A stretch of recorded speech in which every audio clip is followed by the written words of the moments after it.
Merhabalar, ben Yüksel, kanalıma hoş geldiniz. Bu videoda yaklaşık 15 gündür üzerinde çalıştığım modeli anlatmaya çalışacağım. Örerken hiç video çekemedim çünkü sürekli sayılarını değiştirdim. Tamam oldu deyip içime sinene kadar uğraştım gerçekten.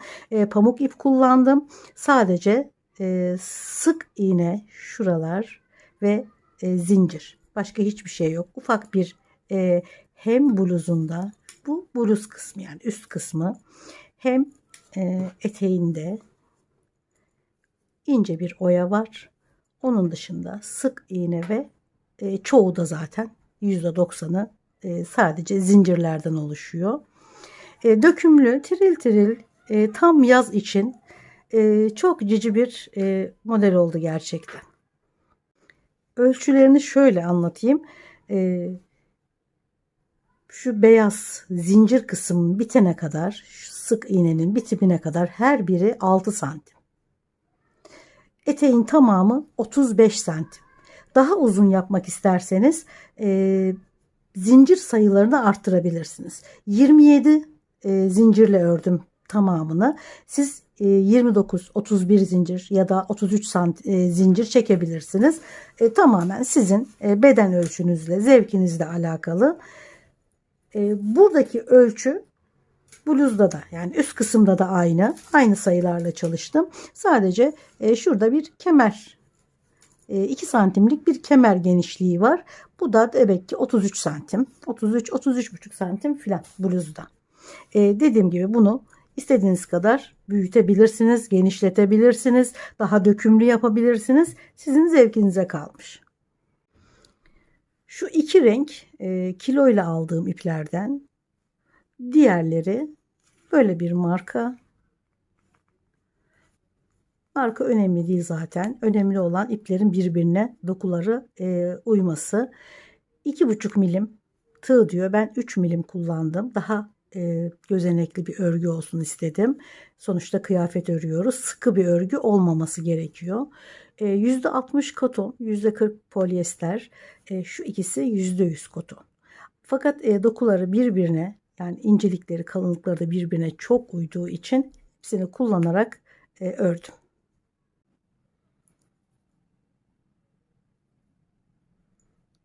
İlmeği sıkıştırıyorum. Şimdi ufak bir model öreceğim. 15-16 tane zincir yeterli. Burada 30 tane zincir var.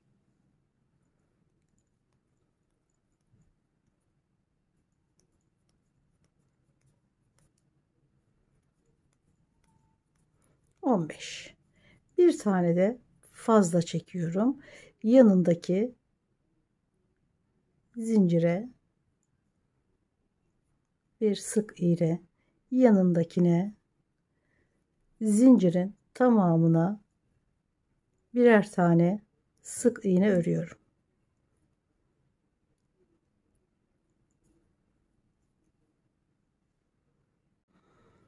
Sıra sonunda bir zincir çeviriyorum. Hemen dibine şu zinciri ördüğümüz ilmeği, yani en baştaki ilmeğe sıra sonuna kadar yine 15 tane sık iğne. Bu ikinci sıra.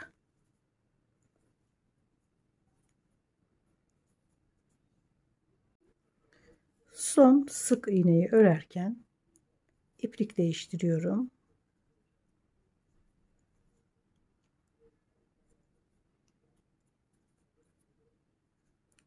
Sırayı çeviriyorum. 2, 3, 4, 5, 6, 7, 8, 9, 10, 11, 12, 13, 14, 15, 16, 17, 18, 19, 20. 21, 22, 23, 24, 25, 26, 27. Ben ördüğüm zincir miktarı kadar ördüm gene. Baştaki ilmeğe zinciri ördüm. Yanındaki ilmeğe bir sık iğne ile bağladım. Gene 27 zincir çekiyorum. Sonrasında yanındaki ilmeğe bir sık iğne. Gene 27 zincir çekiyorum. Yanındaki ilmeğe bir sık iğne ile sabitliyorum. Bu şekilde sırayı tamamlıyorum.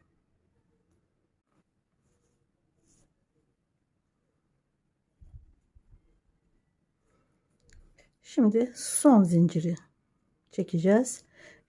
Yarısı kadar zincir çekiyorum. 1 2 3 4 5 6 7 8 9 10 11 12 13.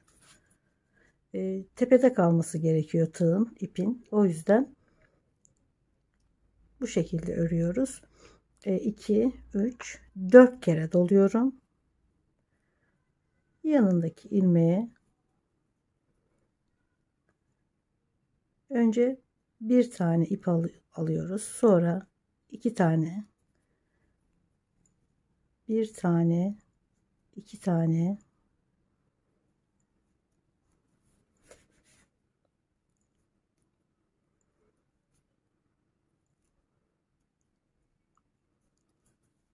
bu şekilde zinciri tamamlıyoruz.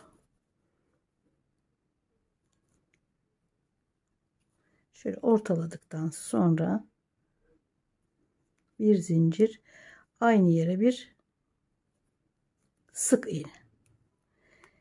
Şimdi sırayı dönüyoruz. Araya bir zincir çekiyorum. Bu ilk yaptığım sık iğneden sonra tam ortasına, tam zincirin düz durmasına dikkat edin. Dönük örmeyelim. Düz dursun zincir. Tam ortasına batıyorum. Bir sık iğne. Araya bir zincir. Tam ortaya bir sık iğne. Araya bir zincir.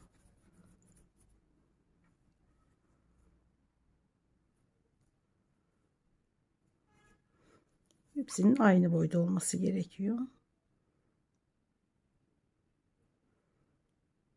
Ortaya batıyorum. Bir sık iğne. Bir zincir. Şöyle ölçerek alıyoruz. Ortada zinciri bulup oraya bir sık iğne.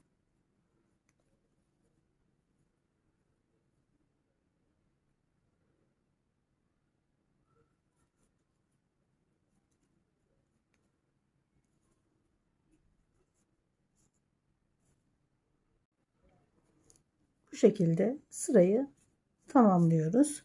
Son ilmeği örerken iplik değiştirelim.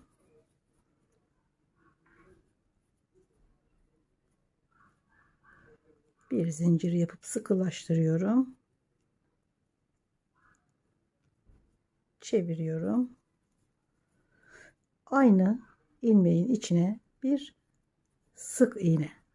Boşluğa bir tane, zincirin üstündeki sık iğneye bir tane, boşluğa, sık iğnenin üzerine, boşluğa,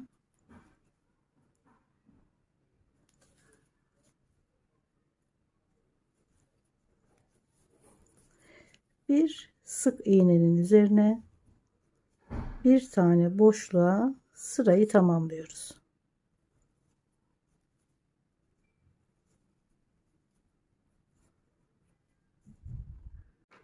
Sıra sonunda bir zincirle ikinci sırayı örüyoruz. Sık iğne sırası. Hemen baştakine ve sıranın tamamını. Her ilmeğe bir tane.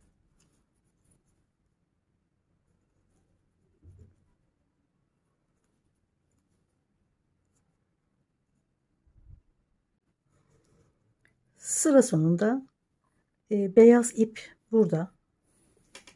Kopartmıyoruz beyaz ipi. Diğerlerini kopartabiliriz tabii ki. Beyaz ip sabit kalacak. Çünkü hep aynı yerde ip değiştiriyoruz. Burada bir zincir sabitleyip dönüyoruz. Şimdi buradaki aralarda birer zincir çektiğimiz için şu zincirleri birbirine eklerken o yüzden ilmek sayısını arttırıyoruz. Şimdi gene 27 zincir çekiyorum. Hemen sıradaki ilmeğe bir sık iğne. Burayı örerken her ilmeğe zincir ördük, bağladık. Zincir ördük, bağladık. Burada aynı şekilde örersek ve bu zincirleri de birleştirirken aralara da birer zincir çektiğimiz için, yani arttırdığımız için kontrolsüz bir şekilde artış olur. Buradakini ilk sırada böyle örüyoruz. Bundan sonraki sıralarda kontrollü bir şekilde arttırıyoruz.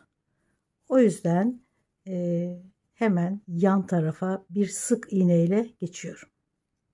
Yani bunu bağladım.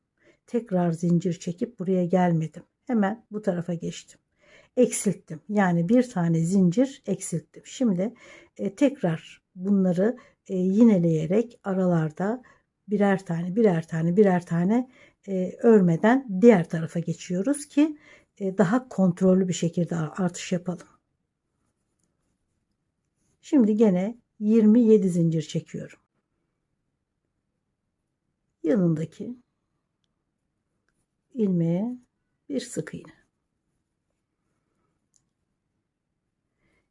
Şimdi tekrar 27 zincir.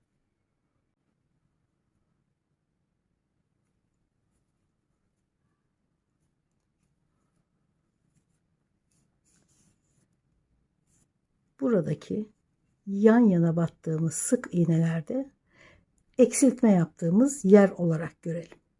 Şuraları. Tekrar zincir çektim. Zincir çektim, geldim. Şimdi yan tarafa geçiyorum. Hiç zincir çekmeden. Zaten iki tane sık iğne yan yana olunca buralarda bir tane eksiltmiş oluyoruz zincirleri. Burada da iki tane sık iğne yan yana, burada da bir tane eksiltmiş oluyoruz. Yani iki zincir yapıyoruz. Şurada tek bir tane sık iğne gözüküyor.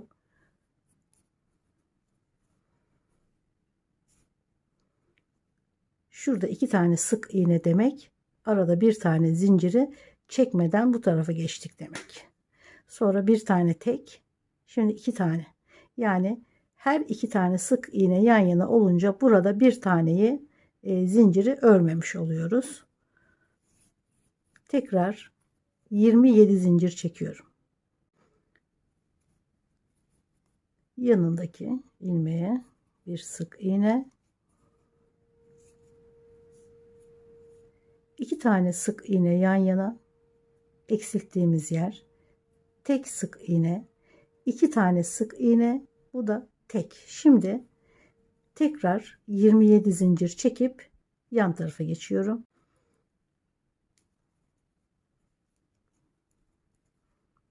Şimdi hemen yan tarafa geçiyoruz.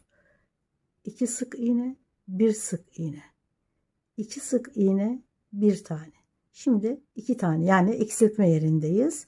Hemen yan tarafa geçiyorum. Hiç zincir çekmeden iki tane sık iğne yan yana oldu.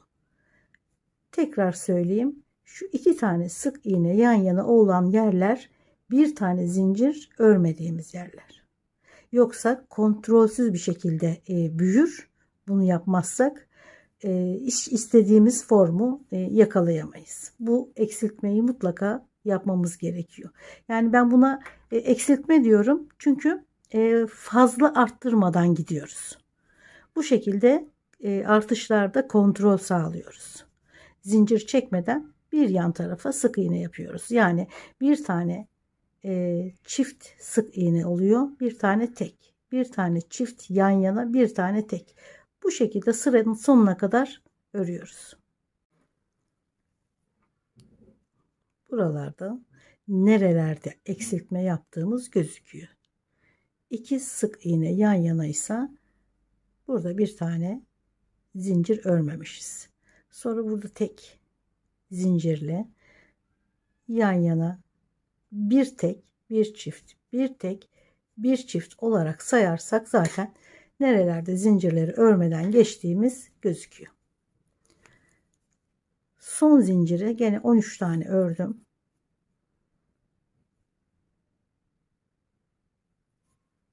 Bir, iki, üç, 4 kere dolayıp son ilmeğe batıyorum. Bir tane, iki tane, bir tane, iki tane,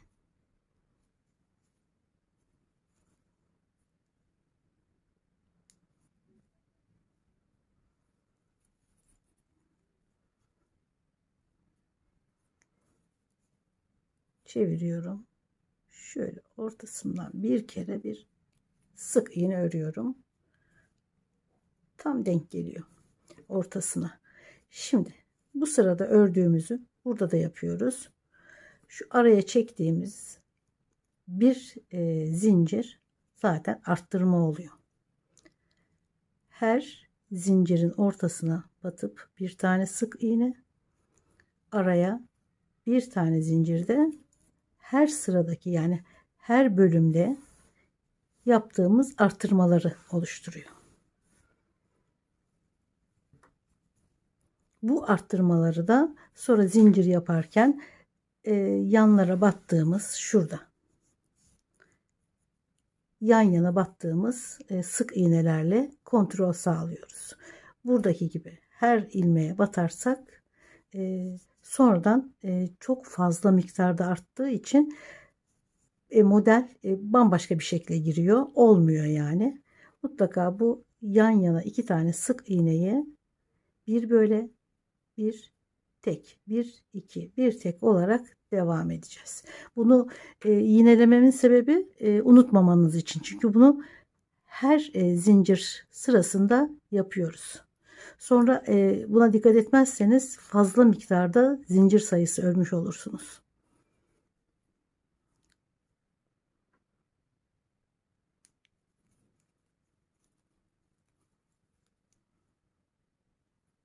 Tam ortalıyorum. Bir sık iğne, bir zincir. Sırayı bu şekilde tamamlıyorum. Bir zincir.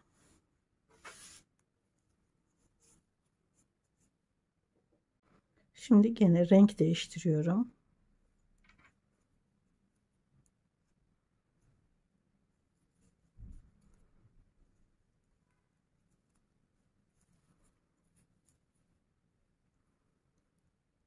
Hemen başlangıç noktasına ilk ilmeğe bir sık iğne, boşluğa bir tane sık iğnenin üzerine boşluğa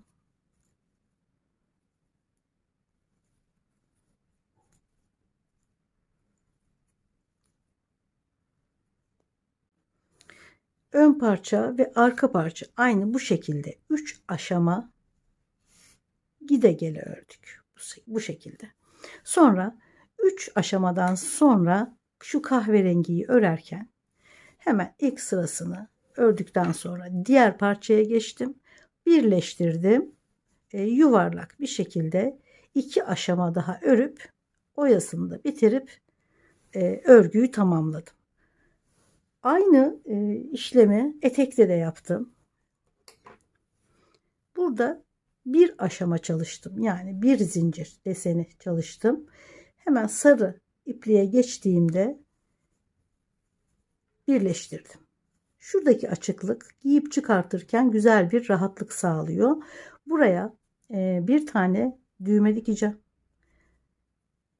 Şu şekilde küçük bir düğme ve arkada kalacak.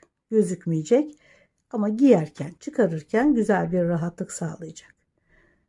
Buraya kadar, yani şu ilk aşamasına kadar burada ördüğüm gibi bütün örgüyü gide gele ördüm. Sonrasında hemen sarı iplikte birleştirip yuvarlak bütün olarak ördüm, devam ettim. Bel kısmını biraz daha geniş tutarsanız böyle bir açıklık yapmadan da örebilirsiniz. Tamamen başlangıçtan itibaren yuvarlak bir şekilde örebilirsiniz ama zaten salaş bir desen, beli daha fazla ilmeklerle kabartmanın bir alemi yok diye düşündüm. Çünkü kendisi de dediğim gibi salaş bir model olduğu için bele oturmasını istedim, yani çok daha güzel duracağını düşündüm. Şöyle bir bolluk yapmadan bel kısmı güzel bir şekilde oturdu çünkü. Buradaki açıklık da gayet güzel, giyerken çıkarırken zorlamıyor. Sarı iple birleştirdikten sonra bundan sonrakileri aşamaları yuvarlak bir şekilde örüp bitirdim. Şimdi oyasına geçelim. Oyasını bir sıra sık iğne ördükten sonra şuradaki gibi bir sıra sık iğne örüp ikinci sırayı oyaya başladım. Zaten o da tek sıra. Çeviriyorum. Doluyorum. 1 2 ilmek atlıyorum. Üçüncü ilmeğe ikili trabzan örüyorum. Sonra 3 zincir, trabzanın üzerindeki şu iki tane ipe ilmek kaydırarak bir tomurcuk örüyorum. Araya bir zincir, tekrar aynı ilmeğin içine 3 zincir, şuradaki iki ipi alıyorum, kaydırıyorum, bir zincir,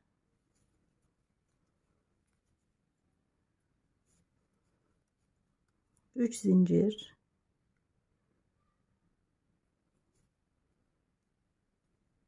bir zincir araya,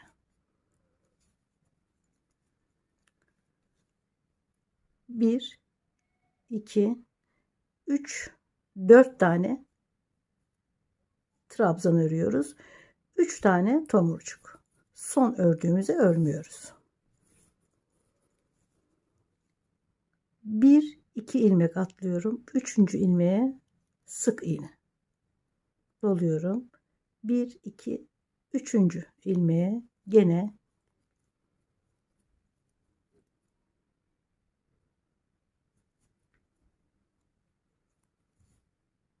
aynı ilmeğe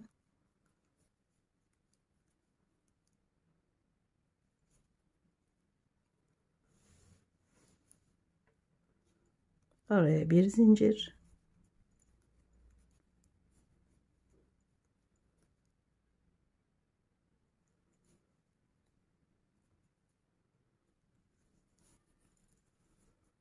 bir zincir, dördüncü trabzanı örüyorum.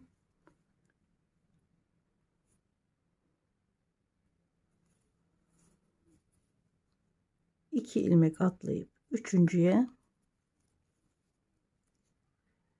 iki ilmek atlayıp üçüncüye, aynı şekilde devam ediyorum. Bluzun son kordonunu birlikte öreceğiz. Şu yakanın hemen diğer ucuna ipi bağlıyorum.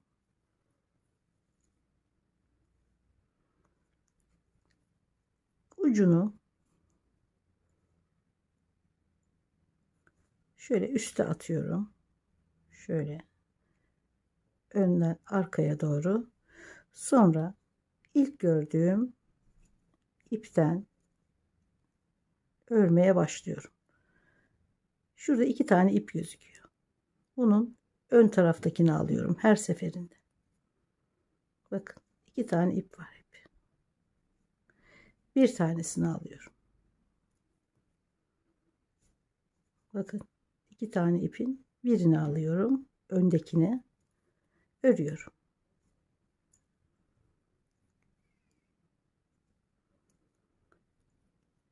Zincir biraz ince oldu. Daha dolgun bir kordon olmasını istedim.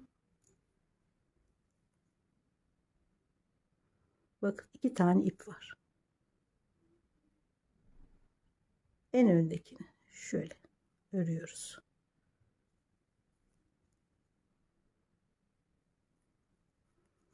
Daha dolgun, biraz daha kalın bir kordon oluyor bu şekilde.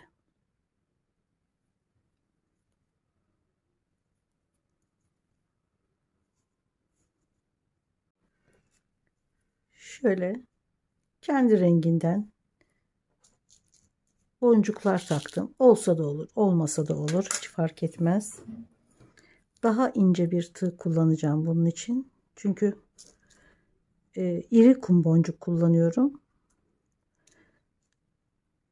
Şöyle deliği iri olanlarından bir tane alıyorum. İpi içinden geçirip şöyle bir zincir çekiyorum üzerine. Sonra yeşil alalım. Deliği büyük olması gerekiyor ki ip rahat geçsin.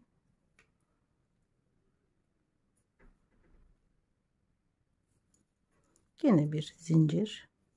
Bu süslemeyi istediğiniz şekilde yapabilirsiniz. Ben bunu hani bu şekilde her seferinde bir şeyler uyduruyorum. Bunu da bu şekilde uydurdum. Bir tane de sarı.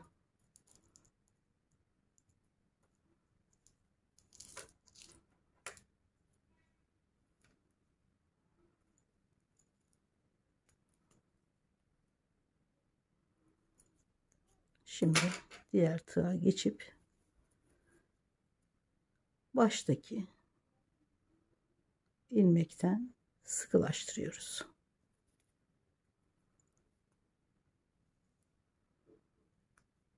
Bir zincir.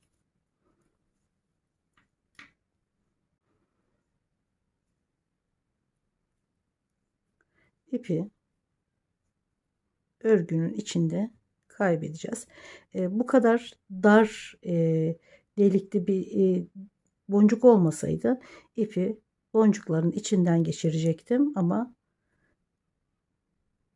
küçük boncuk olduğu için bu şekilde örgünün içinde kaybediyorum ipi.